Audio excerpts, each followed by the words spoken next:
Je suis Alix Martin, ancienne notaire et aujourd'hui agent immobilier. Bienvenue sur Bientôt chez moi, le podcast qui simplifie l'immobilier. Que vous soyez vendeur en recherche d'un bien ou que le sujet vous intéresse, vous êtes au bon endroit.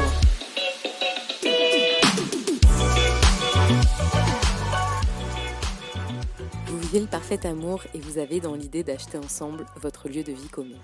Merveilleuse idée. Ce sera même l'un des plus beaux projets de votre vie. Mais quoi de mieux qu'un projet préparé à toute éventualité que la vie nous réserve ? On voit ensemble aujourd'hui comment bien se préparer à l'achat en couple. Acheter en couple, ça signifie acheter à deux sous une forme reconnue par la loi. La première option, c'est l'achat en indivision d'un couple non marié et non pacsé. Et c'est l'option que je vous recommande le moins. En fait, l'indivision, c'est le cas où chacun devient propriétaire à hauteur de ce qu'il verse. En gros, sur un prix d'une vente à 100 000 euros, Jean va financer 60 000 euros, il sera donc propriétaire à 60% du bien. Et Marie, elle finance 40 000 euros, et bien elle sera propriétaire de 40% du bien. Alors pourquoi est-ce que je ne recommande pas cette option-là ? Parce que dans ce régime de l'indivision, les décisions importantes, elles doivent être prises à l'unanimité. Donc le couple doit être d'accord pour par exemple effectuer des travaux sur le bien, pour le mettre en location, pour le vendre, etc. En cas de revente, les sommes qui seront perçues seront partagées au prorata des droits de chacun. Jusque-là, tout est normal. Enfin, tout est normal quand tout va bien. Parce qu'en cas de désaccord ou de refus de vente d'un des membres du couple, et bien là, on part au tribunal. Tant que le couple s'entend bien, ça peut convenir. Mais si un jour le couple s'entend mal, et bien là, ça devient très très complexe.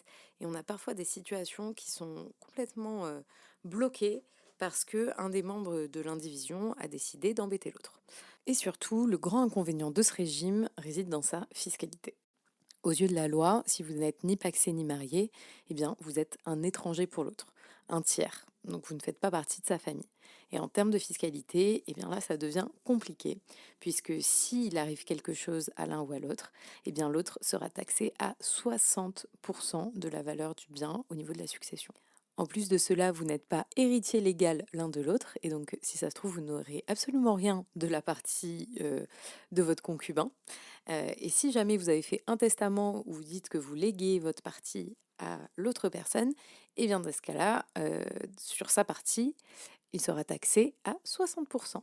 Donc s'il vous plaît, si vous êtes en couple et que vous avez des projets ensemble, eh bien à minima, pacsez-vous si vous ne voulez pas vous marier. On voit ensemble le Pacs. Déjà, qu'est-ce que c'est qu'un Pacs ? C'est un contrat, un pacte, qui va organiser la vie commune d'un couple. En gros, c'est la reconnaissance devant la société, devant la loi, que vous êtes en couple et que vous êtes solidaires l'un de l'autre. Les formalités du Pacs, elles sont assez simples, c'est peu coûteux, c'est rapide.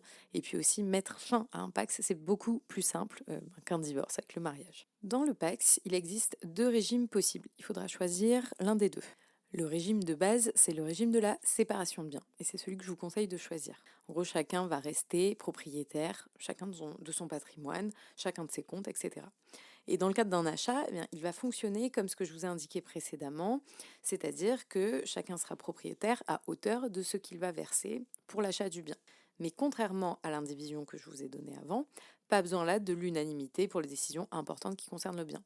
Donc il y a plus de souplesse avec ce régime.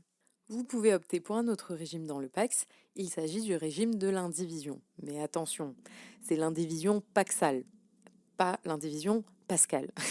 Rien à voir, merci pour la petite blague. Euh, non, il faut surtout pas le confondre avec l'indivision légale, c'est-à-dire celui qui est le régime de l'indivision qui est donné par la loi si jamais la personne n'est pas les personnes ne sont pas pacsées ou mariées. Là, on est vraiment dans l'indivision au sein du Pacs. Et là, ce régime, il est un petit peu cata. Pour vous donner un petit peu l'histoire du truc, le Pacs a surtout été créé pour les personnes de même sexe qui n'avaient pas accès au mariage.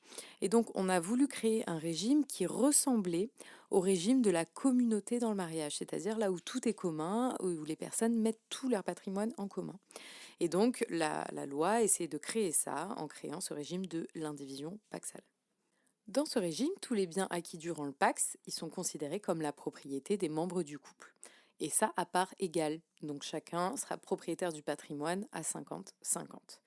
Et s'il n'y a pas eu d'égalité dans l'apport qu'il y a eu lors d'une acquisition, par exemple, d'un bien immobilier, eh bien, il y en a peut-être un qui a financé plus que l'autre. Et là, ça peut être embêtant. Pour moi, c'est plus embêtant ici parce que justement, on ne va pas avoir la barrière du divorce. Et lorsqu'on a un divorce, eh bien, toute la séparation va être organisée. On va faire des comptes, on va savoir qui a financé quoi, on va apporter les justificatifs, etc.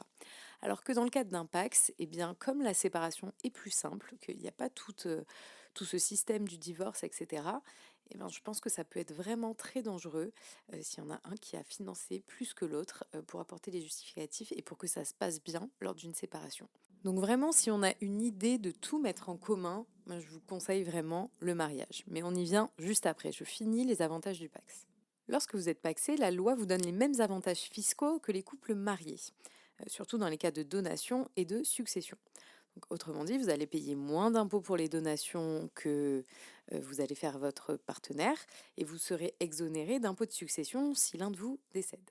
L'autre ne paiera aucun droit de succession pour le décès de l'autre. Je vous rappelle que pour un concubin qui est ni pacsé ni marié, le patrimoine reçu dans la succession sera taxé à 60%. Pas besoin de vous faire un dessin sur l'avantage. Également, si jamais les choses se passent mal et que vous vous séparez, que vous devez vendre le bien, alors là, vous serez encore avantagé par rapport à un couple de concubins.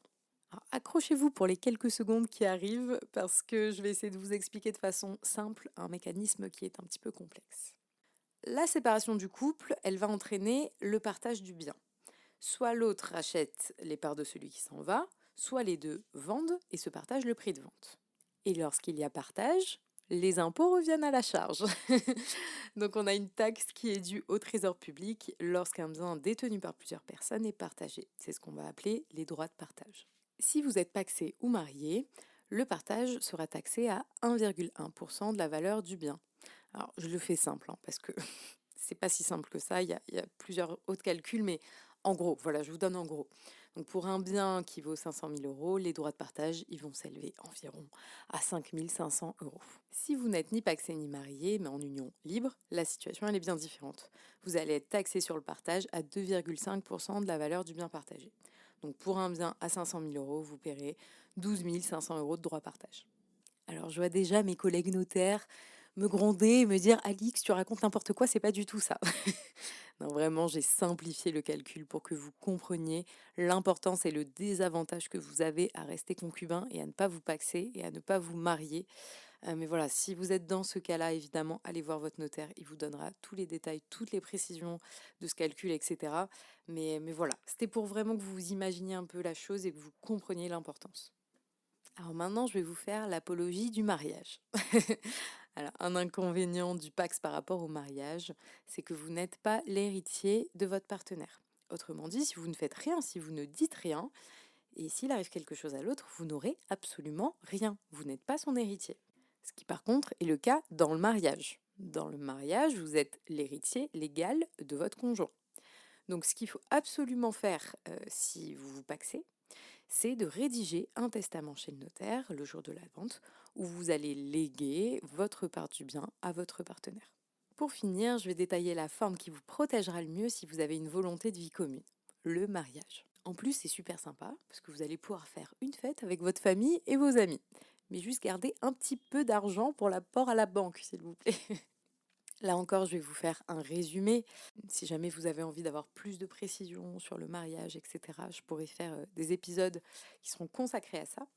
Mais en gros, on a deux grandes catégories de régimes dans le mariage. La première grande catégorie de régime, qu'on vous attribuera d'ailleurs si vous ne faites pas de contrat de mariage, c'est la communauté de biens. Tout ce que vous achetez à deux pendant le mariage est commun. Alors, il va y avoir quelques exceptions, par exemple les biens de famille qui ont été reçus dans une donation ou dans une succession qui vont rester les biens propres de la personne qui reçoit. Mais pour tout le reste, et puis dans l'esprit vraiment de ce régime, tout est commun. La communauté, c'est un peu le bagage patrimonial du couple. Votre pot commun, vos biens immobiliers, vos salaires, tout votre patrimoine, en fait, c'est maintenant commun et partagé moitié-moitié. Cette vision, elle peut être celle de certains et moins d'autres, mais ça dépend de vous, de comment vous voyez votre couple.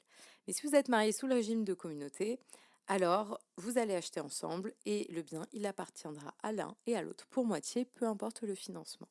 ce qu'il y a quand même de protecteur par rapport au régime de l'indivision du Pacs, dont je vous parlais tout à l'heure, où là aussi c'est moitié-moitié, au moins dans le mariage, même en régime de communauté. S'il y a divorce, eh bien, on va quand même reprendre tout ce qui s'est passé dans le patrimoine de chacun, comment les choses ont été payées, etc., les justificatifs. Donc vous serez quand même protégé par la procédure du divorce. Si cela ne vous convient pas, alors optez plutôt pour un régime de séparation de biens. Et là, il vous faudra faire un contrat de mariage. Si vous êtes dans un régime de séparation de biens, cela va fonctionner comme pour le Pacs sous le même régime. Vos patrimoines seront séparés et vous serez propriétaire en fonction du montant que vous avez injecté dans l'achat. Je ne peux pas détailler l'ensemble des différences de ces régimes. Alors, si vous voulez plus de conseils, n'hésitez pas à me le dire. Je pourrais soit faire un épisode qui sera consacré pleinement au mariage, ou alors je peux vous conseiller aussi personnellement. Si vous avez des questions, n'hésitez pas à m'écrire. En tant que personne mariée, vous allez bénéficier des mêmes avantages fiscaux que les personnes pacsées, mais avec l'avantage en plus que vous êtes l'héritier légitime et prioritaire. Pas besoin d'un testament ici. Pour plusieurs autres raisons, le mariage, c'est vraiment l'organisation du couple la plus aboutie. C'est là où vous serez le plus protégé par la loi. Alors là, je suis vraiment restée dans la spécificité de l'acquisition immobilière. Mais voilà, il y a d'autres éléments qui font dans la vie quotidienne que être marié, c'est plus protecteur que d'être pacsé, par exemple. J'espère que cet épisode vous aura plu. Il y a beaucoup d'informations. L'achat en couple, c'est pas si simple qu'on ne le pense. Il faut surtout être bien organisé avec la vision des choses que l'on a dans son couple. Et puis voilà, tout se passera au mieux. On se retrouve dans 2 semaines pour un prochain épisode. D'ici là, n'hésitez pas à venir me voir sur mes plateformes Instagram, TikTok ou de laisser une petite étoile pour ce podcast. Et je vous dis à bientôt sur Bientôt chez moi.